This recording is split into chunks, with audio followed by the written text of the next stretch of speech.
Muy buena familia, ¿cómo están? Un gran día para ustedes. Espero se encuentren muy bien, estén disfrutando de todas las bendiciones de Dios sobre sus vidas.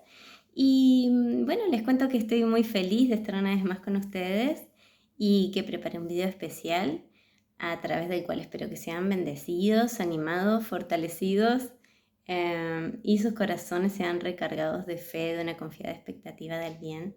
Y, y de gozo, de alegría. Así que bueno, vamos allá.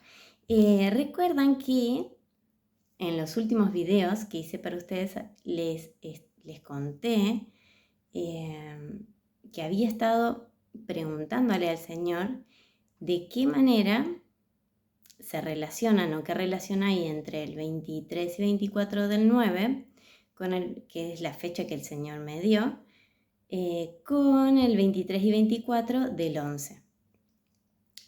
Vimos entonces cómo en el antiguo calendario romano, que comenzaba en marzo, noviembre era el noveno mes del año y que justamente la palabra noviembre significa eso, 9 o noveno. Les conté además que el noveno mes del calendario hebreo, según la cronología bíblica, es el mes de Kislev y que transcurre en paralelo a nuestros meses de noviembre y diciembre. A este mes se lo conoce como el mes de los sueños y de la luz. Y me parece curioso que justamente durante estos 2 meses de noviembre y diciembre, el Espíritu Santo estuvo dando sueños a su gente con mayor frecuencia que en los meses anteriores. Kislev además es muy significativo para los judíos porque ellos festejan durante este mes la fiesta de Hanukkah, o de Hanukkah, que es también conocida como la fiesta de las luces o la fiesta de la dedicación. ¿Sí? Esta fiesta celebra la victoria o el poder eterno de la luz sobre la oscuridad y simboliza el triunfo del bien sobre el mal. En el Tanaj, además, que es la Biblia hebrea, en los libros preexílicos, es decir, antes del exilio a Babilonia, este mes de Kislev es simplemente llamado el noveno mes. Bueno, les cuento que esta última semana estuve preguntándole al Señor, además, qué relación tiene el rapto de la iglesia con la fiesta de Hanukkah. Porque sabemos que, en primer lugar, el Señor estableció 7 fiestas solemnes o 7 encuentros especiales de Dios con su gente, con la nación de Israel, y no 8. En estas 7 fiestas no está incluido Hanukkah. Y por otro lado tenemos a un gran número de creyentes observando a Hanukkah como un excelente candidato para el rapto de la iglesia. Así que bueno, voy a mostrarles lo que el Espíritu Santo me enseñó a mí, para que luego ustedes puedan ir al Señor con todo esto y sacar sus propias conclusiones, ¿sí? Así que hice un estudio para ustedes que voy a leerles a continuación. Bueno, entonces, para entender Hanukkah necesitamos ir a la historia y retroceder un poquito en el tiempo. Existen lo que llaman los 400 años de silencio, que es un periodo intertestamentario, es decir, que está entre el Antiguo Testamento y el Nuevo Testamento, en el que no hubo profetas hablando de parte de Dios a la nación de Israel, y tampoco hubo fragmentos de la palabra de Dios siendo escritos. ¿Por qué? Simplemente porque Dios guardó silencio. Así que este periodo comienza con la profecía dada a Malaquías, al profeta Malaquías, en Malaquías 4, 5 y 6, en la que el Señor anunciaba que enviaría al profeta Elías antes del día grande y terrible del Señor. Y termina, el periodo de los 400 años de silencio termina con la llegada de Juan el Bautista, que fue el último profeta del Antiguo Testamento y que preparó el camino para Jesús, para el Mesías prometido. En el momento en que la profecía fue dada a Malaquías cerca del 430 a.C., los judíos habían regresado a Israel del cautiverio en Babilonia. El imperio medo-persa, todavía gobernaba Israel y el templo fue reconstruido. Se había restaurado la ley y el sacerdocio de la línea de Aarón. Durante este periodo intertestamentario se cumplieron varias profecías y se produjeron varios acontecimientos históricos significativos, uno de los cuales fue el ascenso del rey Antíoco IV Epifanes y su saqueo al templo judío. En respuesta, la oposición judía se manifestó en forma de guerrillas lideradas por Judas Macabeo. Pero ¿quién es este rey sirio al que Jesús saluda en Mateo 24 y qué relación tiene con el fin de los tiempos? Eso es lo que vamos a ver. Entonces, continuamos con la historia. En la segunda mitad del siglo IV, Alejandro Magno, rey griego de la antigua Macedonia, lanza su campaña de conquista del inmenso imperio de los persas. En el año 333 a.C., entra en Jerusalén durante su gran campaña para conquistar el Egipto de los faraones. Por ello, a través de esto, Judá, que era una provincia del imperio persa, pasa a depender de sus conquistadores, de sus nuevos conquistadores. A la muerte de Alejandro Magno, sin descendientes, sus generales se reparten el imperio, el inmenso imperio, dando lugar a lo que se conoce como los reinos helenísticos.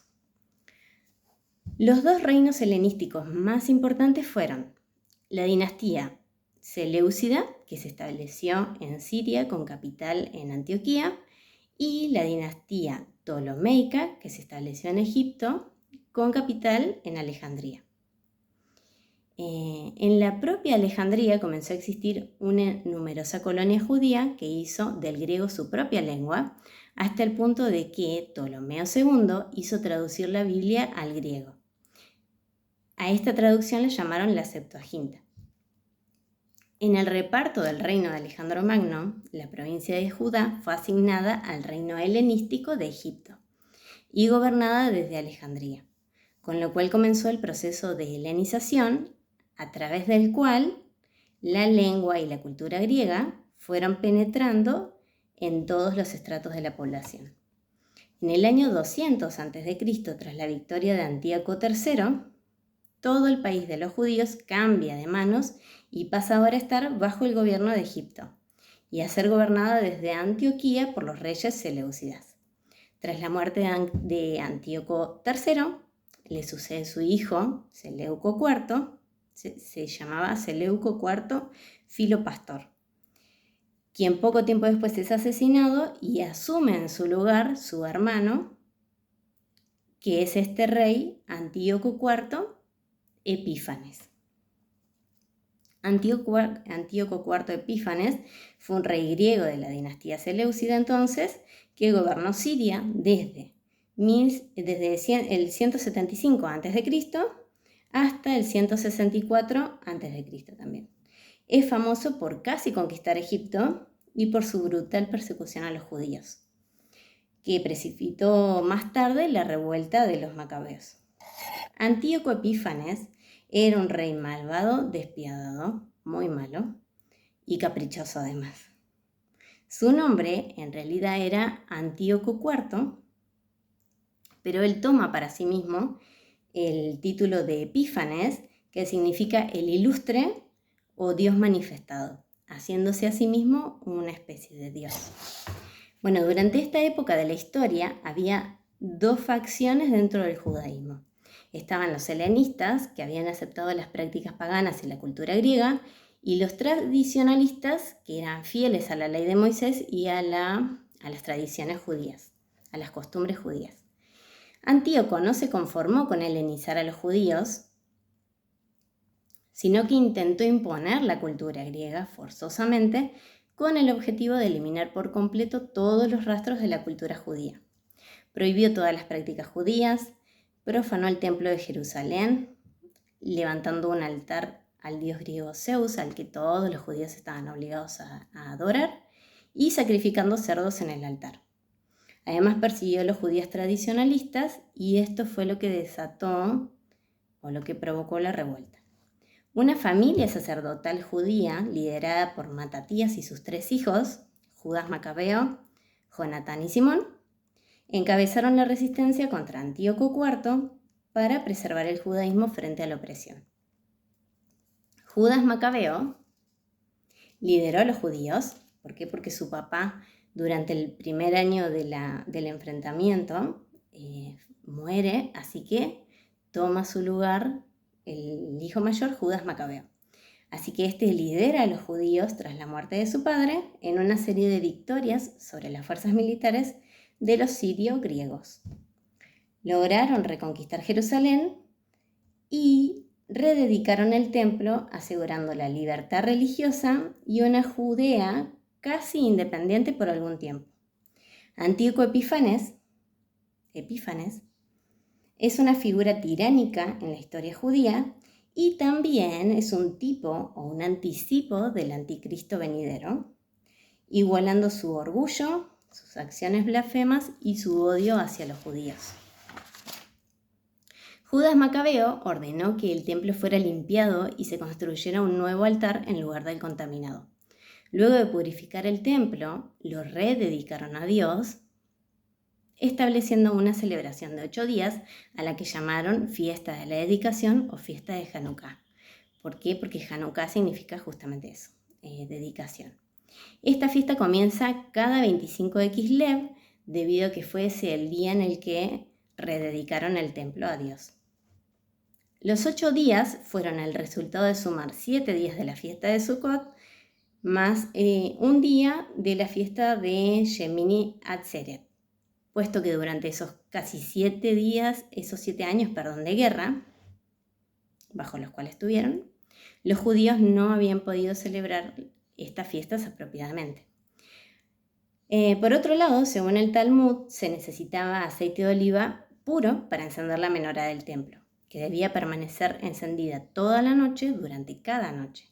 Pero la tradición cuenta que solo se encontró suficiente aceite para un solo día y que milagrosamente ese aceite alcanzó para los 8 días de celebración, de fiesta, dándoles además el tiempo necesario para preparar un nuevo aceite de oliva pura para mantener encendida la menorá.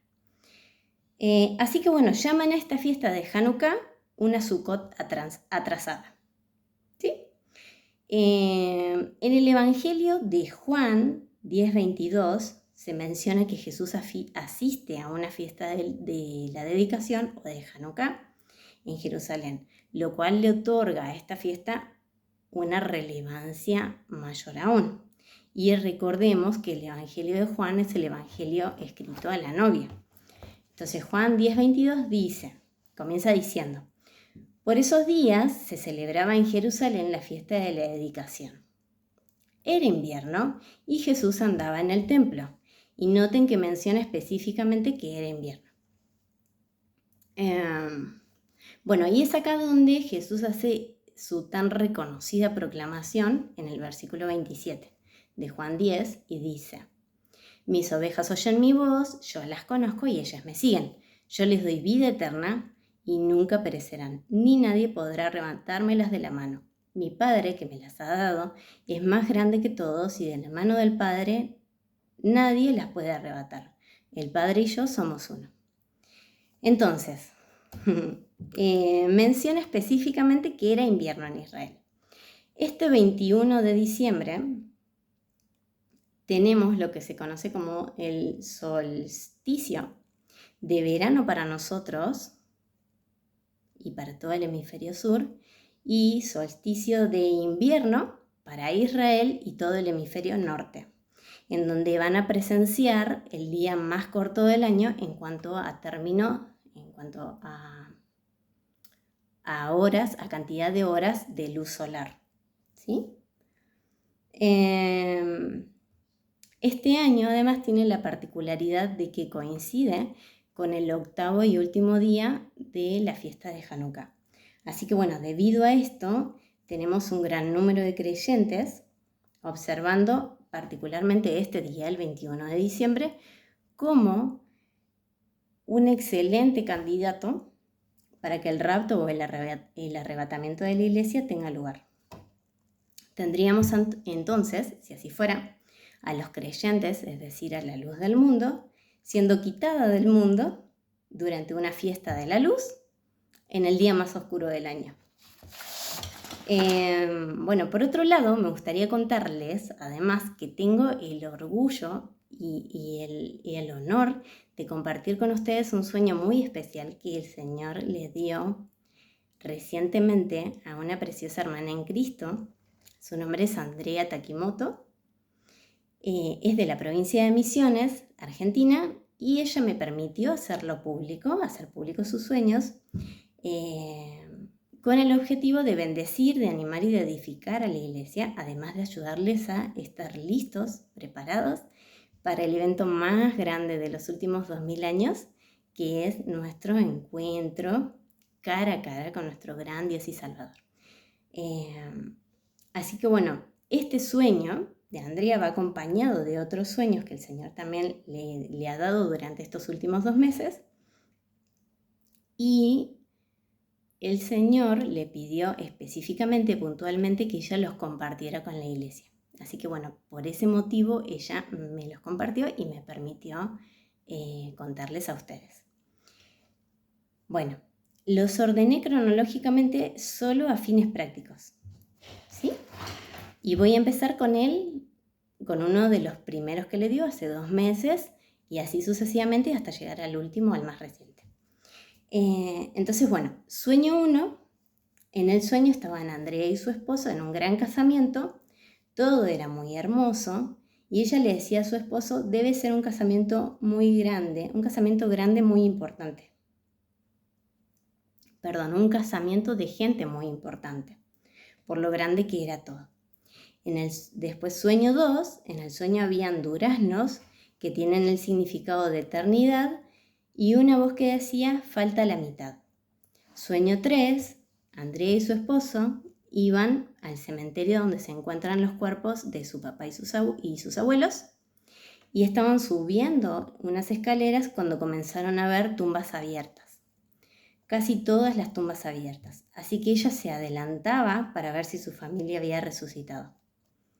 Sueño 4, mucha gente peregrinando a María y una voz que les decía, no sigan a María, sigan a Jesús. Sueño 5, había mucha gente reunida siendo ungida con aceite de oliva, con aceite. Y sueño 6, este fue en la madrugada del 8 de diciembre, en el que un judío ortodoxo le decía Hanukkah, seguido de una luna nueva o luna negra, y la voz de Dios diciendo en un abrir y cerrar de ojos. Bueno, en base a este sueño, deducimos que el Espíritu Santo está haciendo referencia al 19 de diciembre, que es cuando tendremos luna nueva. Entonces, a partir de esa fecha, ¿sí? A partir de esa fecha.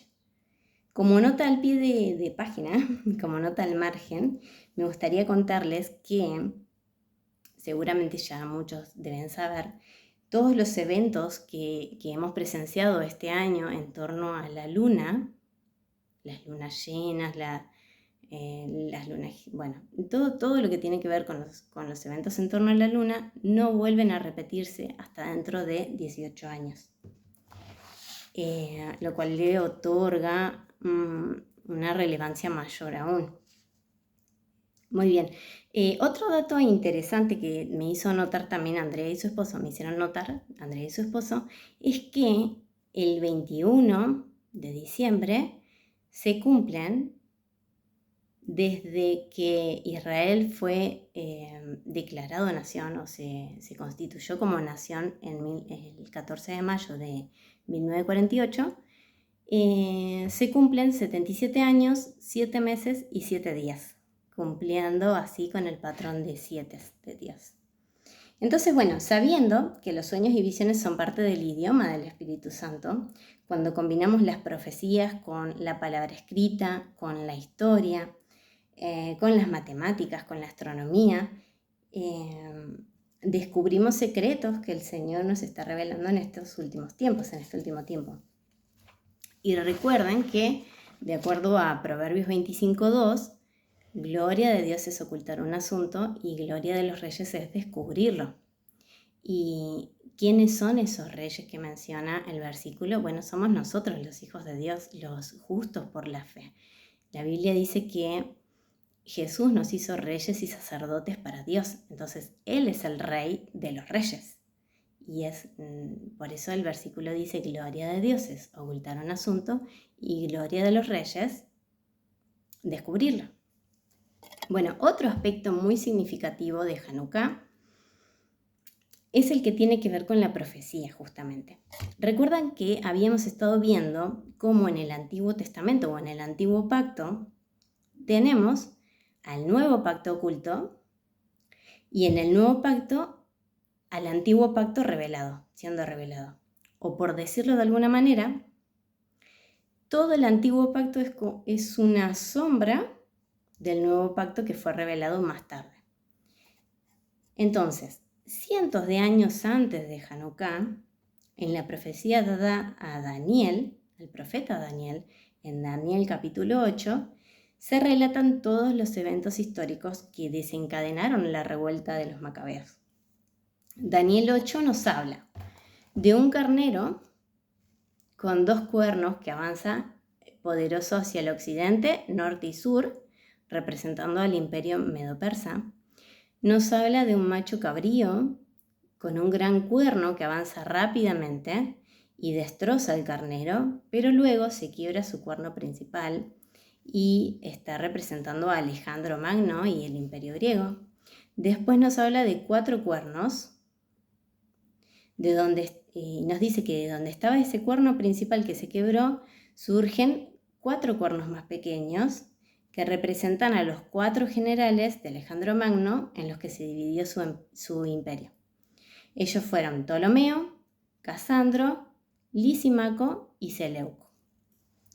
Y nos habla, Daniel 8 continúa, y nos habla de un cuerno pequeño, y sabemos que de Seleuco, que formó el imperio seleucida, bajo el cual estaba Judea, surge este cuerno pequeño que se engrandece, se vuelve poderoso y que profana el templo de Jerusalén.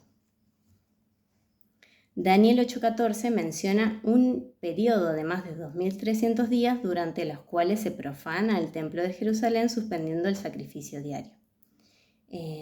Y Daniel 8, 13 al 14, bueno, es así como dice: ¿cuánto más va a durar esta visión del sacrificio diario, de la rebeldía desoladora, de la entrega del santuario y de la humillación del ejército? Y aquel santo me dijo: va a tardar 2300 días con sus noches. Después de eso se purificará el santuario. El periodo acá mencionado de 2300 días equivale a 6 años y un tercio.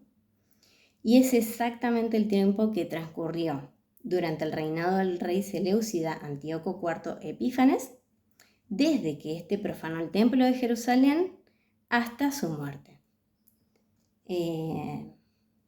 Tras la cual, o sea, cuando murió este rey, los judíos purificaron y rededicaron el templo a Dios. Esto fue desde este tiempo, estos 2300 días, transcurrieron desde el 171 a.C. hasta el 164 a.C., cuando este rey muere. Así que, de una manera única y gloriosa, estamos viendo cómo la profecía de Daniel 8 se conecta con la fiesta de Hanukkah y con el periodo de tribulación durante el cual surgirá el anticristo, relacionando así la historia antigua con las profecías futuras. Isaías 46, del 9 al 10, nos dice: acuérdense de las cosas pasadas desde los tiempos antiguos, porque yo soy Dios y no hay otro Dios, y nada hay semejante a mí, que anuncio lo por venir desde el principio y desde la antigüedad lo que aún no ha sido hecho. Entonces, es como si de alguna manera la historia se repitiera, volviera a repetirse a través de los años.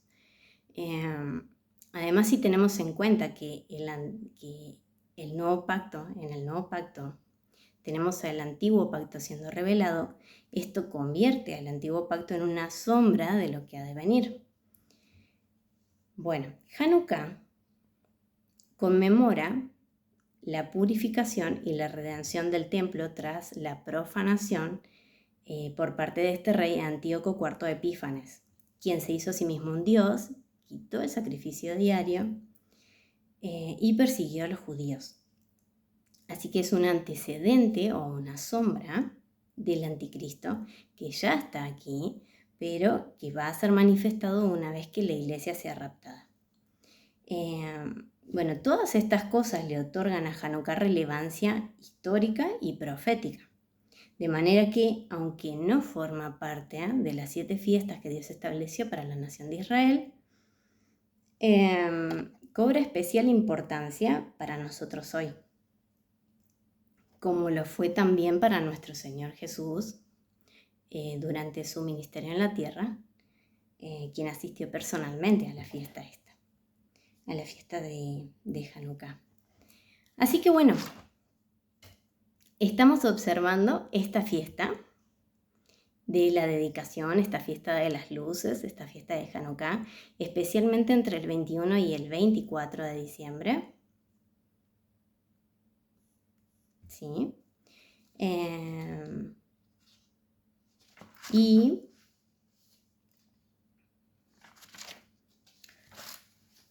bueno, no sé si les conté, no recuerdo ahora mismo si les conté que tenemos... No les conté. Tenemos a mucha gente de Dios hoy actualmente teniendo sueños de rapto en torno a una fiesta de la Navidad, a un 23-24 de diciembre. Y observando un poco los acontecimientos relacionados sobre todo con estos últimos tiempos y sobre todo con las violentas protestas islámicas contra la Navidad en Europa, deben haber visto seguramente, teniendo en cuenta que las tácticas de Satanás son siempre las mismas, él no tiene mucha creatividad, podemos deducir que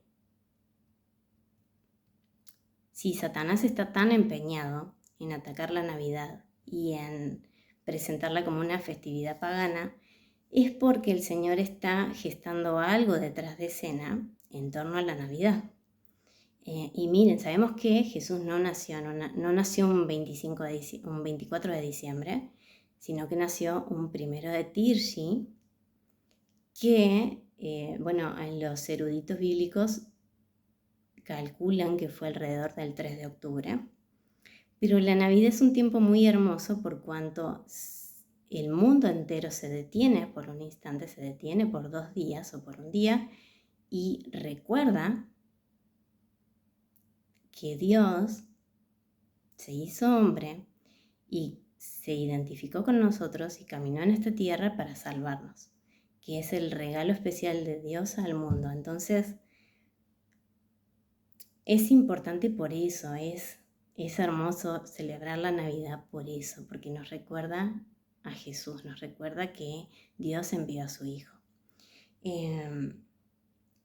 Bueno, y curiosamente tenemos a mucha gente de Dios, sobre todo en este último mes o estos últimos 2 meses, teniendo sueños, como les digo, de raptos que están relacionados con la Navidad, o de rapto durante la Navidad o en torno a la Navidad. Entonces, bueno, por esos motivos, por todo esto que les estoy compartiendo, estamos observando esta fiesta de Hanukkah especialmente entre el 21 y el 24 de diciembre. Y saben, yo creo que como ocurrió con Elías, Eliseo y los profetas de su tiempo, que ellos supieron exactamente el día en que Elías iba a ser raptado, nosotros como iglesia, de la misma manera, vamos a poder decir hoy va a ocurrir el rapto de la iglesia cuando ese día llegue. Así que estamos observando estos días. Yo al menos estoy emocionada, estoy expectante, estoy esperando con anhelo nuestro encuentro con el Señor cara a cara. Y bueno, espero que ustedes también sean animados, sean fortalecidos, sean recargados de fe, de una confiada expectativa del bien. Sepan que Jesús les ama, que Él está regresando por su novia. Y bueno, voy a hacer a continuación otro video, para que no quede tan largo en el que voy a repasar para ustedes cuáles son las señales que apuntan al rapto de este año 2025, porque al menos yo encuentro que en mi vida personal, en mi caminar con Jesús, hay momentos en los que necesito detenerme y recordar por qué creo lo que creo, por qué estoy donde estoy. Entonces, bueno, creo que es un buen momento para recordar y para permanecer firmes, con expectativa, con gozo, con alegría, siendo una bendición a los demás y esperando con anhelo, con expectativa a nuestro gran Dios y Salvador de entre las nubes. Así que bueno, nos vemos en un videito más tarde y después de eso nos vemos entre las nubes si Dios así lo quiere. Así que bueno, los amo, los bendigo, espero sigan muy bien y estén disfrutando su día con el Señor.